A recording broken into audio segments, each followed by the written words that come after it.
بسم اللہ الرحمن الرحیم۔ تمام معزز سامعین کو السلام علیکم ورحمۃ اللہ وبرکاتہ۔ معزز سامعین، کہا جاتا ہے کہ ڈاکوؤں کا ایک گروہ ڈکیتی کے لیے ایک ایسے مقام پر پہنچا جہاں کھجور کے 3 درخت تھے، ایک درخت ان میں خشک تھا۔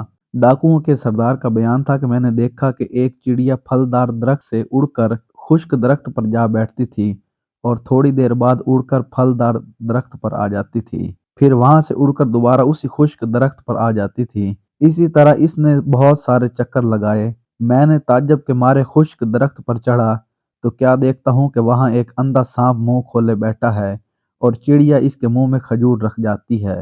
یہ دیکھ کر میں رو پڑا اور اللہ رب العزت کی بارگاہ میں عرض کی، یا الہی، ایک طرف یہ سانپ ہے جس کو مارنے کا حکم تیرے نبی کریم صلی اللہ علیہ وآلہ وسلم نے دیا ہے، مگر جب تو نے اس کی آنکھیں لے لی تو اس کے گزر کے لیے ایک چڑیا مقرر فرما دی۔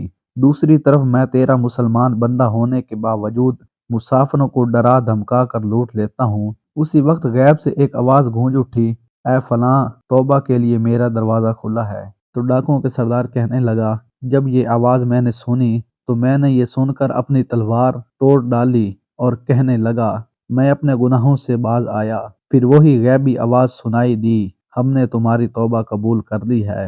جب ڈاکوؤں کا سردار اپنے دوسرے ساتھیوں کے پاس پہنچا تو ان کو یہ سارا ماجرا سنایا تو وہ اس کے ساتھی بھی کہنے لگے، ہم بھی اپنے پیارے اللہ پاک سے صلح کرتے ہیں۔